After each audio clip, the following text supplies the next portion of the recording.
중국 전국인민대표 상무위원회가 30일 홍콩 국가보안법을 만장일치로 통과시키고 이날 밤 즉시 시행에 들어갔다. 전날 미국 상무부가 홍콩의 특별지위를 박탈하겠다고 경고했지만 보란듯이 강행한 것이다. 홍콩 보안법을 고리로 양측이 사실상 실력 행사에 돌입함에 따라 미중 충돌은 더욱 격화할 전망이다. 특히 더 강한 압박으로 맞보복하는 틱포텟 공방이 벌어질 가능성이 커지면서 G2 전선은 신종 코로나 바이러스 감염증 대응과 대만 문제, 1단계 무역 합의 등 전방위로 확대될 가능성도 크다.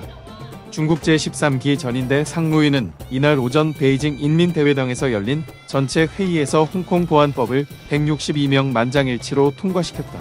홍콩 보안법을 특별행정구 기본법 부칙 3에 삽입했고 홍콩 정부가 현지에서 발표하 실시하는 것으로 규정했다.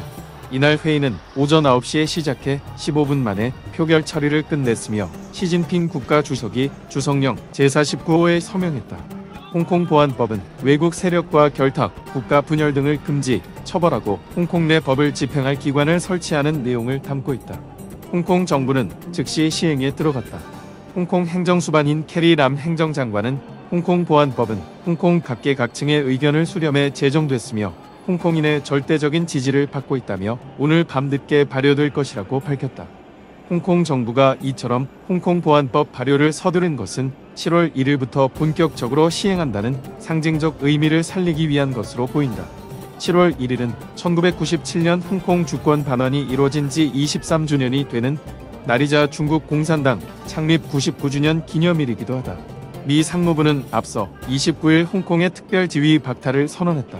윌버로스 상무부 장관은 성명에서 수출 허가 예외 등 홍콩에 특혜를 주는 미 상무부의 규정을 중단한다고 말했다.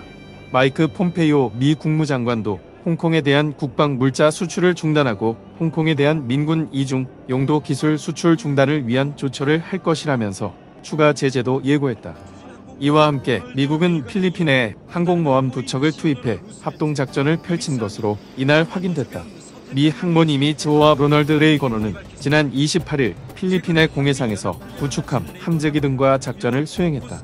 홍콩 보안법 등을 두고 갈등이 고조되는 중국을 압박하기 위해 무력 시위를 한 것이라는 분석이 나온다. 자오리젠 중국 외교부 대변인은 이날 정예 브리핑에서 중국의 홍콩 보안법 추진에 대한 미국의 방해 시도는 절대 실현될 수 없다며 중국은 필요한 반격 조치를 할 것이라고 밝혔다. 김인철 외교부 대변인은 이날 브리핑에서 이와 관련한 정부 입장에 대한 질문을 받고 한국 정부는 1984년 중영 공동성명과 홍콩 기본법에 따라서 일국양제 하에서 홍콩이 고도 자치를 향유하면서 안정과 발전을 지속해 나가는 것이 중요하다고 본다고 밝혔다. 기획재정부 관계자는 당장 우리 경제에 영향이 있을 것으로 보이지는 않는다고 밝혔다. 전문가들은 향후 미중 양쪽에서 모두 한국 정부의 자국 입장을 지지하도록 직간접적 압박을 가할 가능성이 있다고 보고 있다.